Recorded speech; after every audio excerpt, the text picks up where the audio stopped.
Hello and welcome back to the scariest channel on YouTube, Top 5 Scary Videos. I'm your horror host, Keegan Hughes, and we've got a milestone video for you all today. The Top 5 SCP Monsters That Can Never Escape, Part 10. I know you're all itching for these beasts to break containment, but before we get started, I have a very special announcement. Today's video is sponsored by Shudder, the premium streaming video service with AMC Networks. With Shudder, you can stream all the thrillers, chillers, and blood-spattering drillers you want for $5.99 per month, or $56.99 per year. It has the largest and fastest growing human-curated selection of thrilling and dangerous entertainment. As a subscriber, you'll have unlimited access to stream ad-free on all your favorite devices. Enjoy their unique collection of horror classics, blockbuster hits, exclusive and original films, and series such as Shudder's very own The Deadlands. Featuring a slain Maori sent back to the land of the living only to find a breach between the worlds of the living and the dead. Now streaming. I've been subscribed to Shudder for years now, and I've watched countless horror flicks on the service. It's the best place to watch the best horror anthology,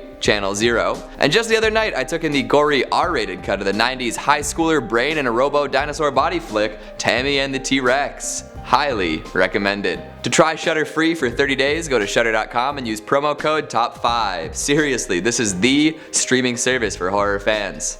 Outstanding. Let's get to the list. Starting us off at number 5, we've got SCP Double O8. A true classic in many different ways, 008 definitely has a license to kill. It's not employed by the Secret Intelligence Service though. No, 008 is essentially a zombie virus. This complex prion has 100% infectiousness and 100% lethality. So, if you come in contact with it, you're cooked. I'm sorry, enjoy zombiehood. You know, go eat some brains or something. It can be transmitted through exposed mucous membranes and bodily fluids, and miraculously is not airborne or waterborne. So it's pretty infectious, more or less flu-like, but it won't spread quite as quickly as wildfire. If you're worried that you might have been infected, take note of your symptoms. If they started more than 20 hours ago and haven't progressed to coma, you're probably fine. Maybe it's just the flu. However, if you start to notice any of these symptoms early on, I would start to worry. First, it causes flu-like symptoms with high fever, and eventually these will progress and cause severe dementia. Once the dementia progresses far enough, a comatose state will be induced. Cellular necrosis begins, leading to symptoms similar to gangrene. Then the red blood cells increase their oxygen storage capacity, which means slower blood flow and increased muscle strength and endurance. Metabolism flatlines, and infected folks can survive on years without nutrition. Then people start acting like zombies. Slow walking, shambling, groaning humanoids with a taste for human flesh. If the 008 infectee notices any sights, sounds, or smells associated with living humans, it'll make its way in that direction. In classic zombie style, the only way to cure the disease is with severe trauma to the head. Headshots only, no cures. Containment is basically quarantine and incineration. Brutal. However, SCP-500 has been shown to cure the disease, even in advanced stages, but, there's only 50-some doses of 500 left, so we're not going to be using that on every zombie that comes across. Right now, researchers think that 008 did not form naturally on Earth. Alien zombie plague. I feel like I've seen that in the B-movie section. Coming in at number 4, SCP-1810. This freaky fellow is a tall, French-speaking humanoid covered in charcoal gray cloth. Nobody's seen the face behind the drapery, although there are 2 large metal discs in place of its ears. While being extremely tall and preternaturally strong, 1810 has the mind of a child and prefers to be called Pierrot. How's my French? Oh boy.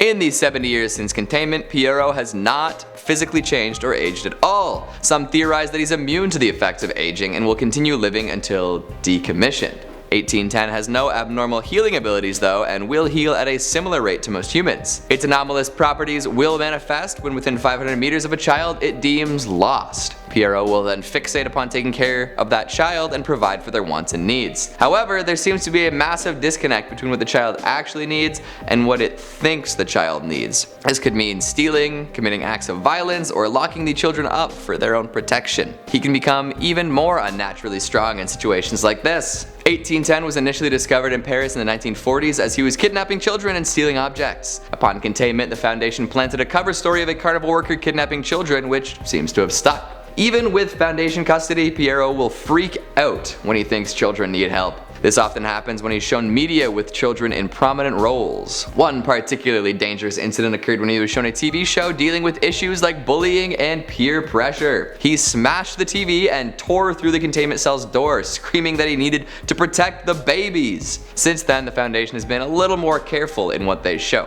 Upon interviewing one of the children protected by Piero, it was discovered that he had many children under his watchful eye, and that he was totally misguided in his attempts to take care of the children. Most days would be spent gallivanting in the tunnels, eating what could only be assumed was rats, and giving poorly made gifts. The girl recalls him providing her with a real unicorn, but it was always tired. What was really gifted was a mutilated horse with a fake horn. Oh boy. Post-containment, many emaciated corpses were found in locked rooms.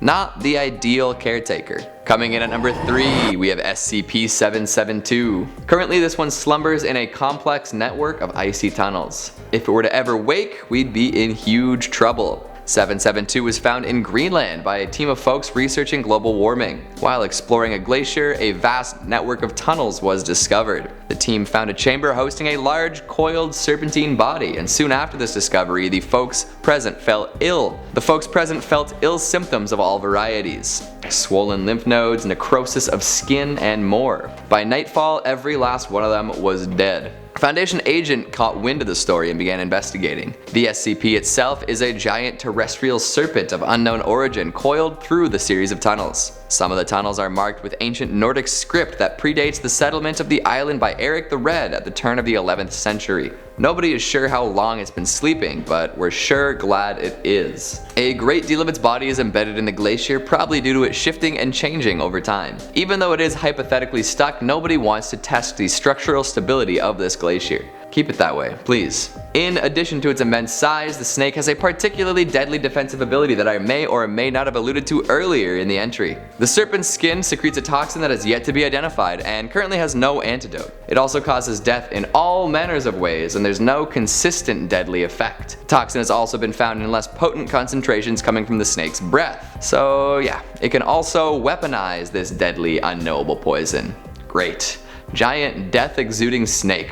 Who wants to make the trip to Greenland? Coming in at number 2, we've got SCP-3008. This is one of my personal favorites just because of how relatable it is. IKEAs freak me out a little bit. They're too gigantic, and every time I go in, the arrangement is all different. You know, where I thought would be scented candles, it's now full of pop art prints. The bedding area is full of shower curtains. Why can't I find a doormat? Where's the exit again? 3008 is a big abandoned IKEA. From the outside, it's totally normal. If you enter from anywhere but the front door, it'll just be an empty building.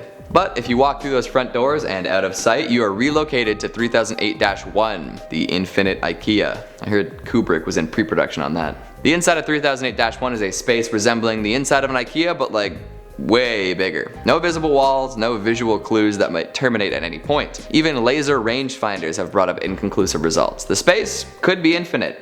An unknown amount of people are trapped within and have been since before the Foundation put containment into effect. The IKEA-ites have formed rudimentary civilizations and built fortifications and settlements to defend against 3008-2. This is where things get weird. These faceless, exaggerated IKEA employees walk around during the day as if they were perusing the show floor. However, whenever night falls, they become extremely aggressive, attacking folks and uttering the phrase, "The store is now closed. Please exit the building." I guess IKEA got serious about their security after all those vloggers stayed overnight. These oddball employees will lay siege to different settlements and have successfully brought many foundations down. Apparently they're attracted to pieces of other employees, so you better be pretty meticulous while cleaning up post-battle. There are exits to the outside world, but their locations are inconsistent. So far, only one human male has escaped during containment and was followed by an instance of SCP-3008-2. The faceless Noid killed the man and was subsequently gunned down by Foundation personnel. An IKEA notebook was found in the man's pocket with an account of his experience in the furniture store. His journal depicts a bleak existence, but one not totally devoid of hope. While surviving on Swedish meatballs and bottled water, he discovered that most people trapped in the IKEA were not from the same time, place, or even universe. My theory is that the IKEA opens up in all sorts of different dimensions, taking in a few people at a time. How else would hundreds of people go missing in an IKEA with no recourse? Coming in at number 1, we've got SCP-1730. What happened to Site-13? Seriously, I can only hope to give you the barest of bare bones explanations here. 1730 is an entire Foundation site from a different timeline or universe or dimension. There's no way to confirm any of that. At one point, it was full of anomalies, researchers, doctors, and the like. However, in whatever alternate universe this takes place in, the Foundation is a much less ethical organization. Less protection, more pain. Site-13 was meant to store humanoid entities, but humanoids and humans were not treated the same. Nope, if it was humanoid, it might as well be subhuman and treated like garbage. A doctor researching anomalous humanoids would dispose of the bodies with an incinerator, somehow turning them into weird, toxic gel. The gel caused all sorts of problems, including turning the still living anomalies into viscous abominations. Some of the anomalies that should have been disposed of by doctor's orders were spared, but then they were taken over by the goo. The goopy beasts then took over the site and pretty much made life hell for anyone present. Also, at some point, Site-13 contained God? Like actual God? This is getting crazy. On top of all these insane things going on, there was also a machine built on site called the Thresher. This highly volatile piece of technology was capable of teleporting the whole site to other universes, but didn't always work. Because of this, Site-13 was full of anomalous topography, also known as hallways ending where they shouldn't, walls moving around, the floor disappearing sometimes, and more. The entry for 1730 includes a smorgasbord of exploration logs detailing the exploits of all sorts of MTFs sent in to investigate and rescue. A laundry list of lunacy is contained in these logs, with appearances from deadly leeches, writing on the wall mimetics, crystal butterflies, no-clip sludge that makes legs invisible, the Gate Guardian, SCP-1810, and as mentioned previously, literal Abrahamic God. Tau 5 Samsara makes an appearance as well, which always makes for a fun read. What really happened is sort of up for interpretation, but I'm happy to say that Site-13 is currently not in our dimension, although it could make it back someday.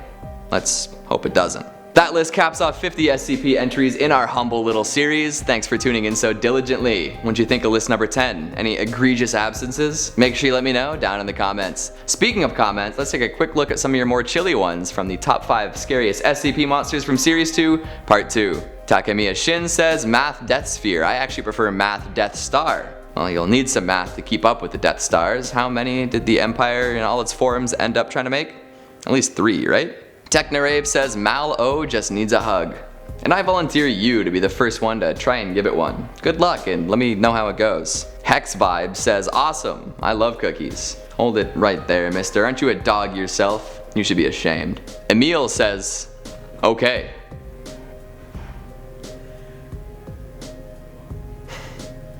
And Mike891212 says SCP. I agree, you are 100% correct on this one. And that's all the time we have for today. Thanks again to Shudder for sponsoring this video. Remember, head to shudder.com for your free 30-day trial using the promo code TOP5. Thanks for watching, and I'll see you next time.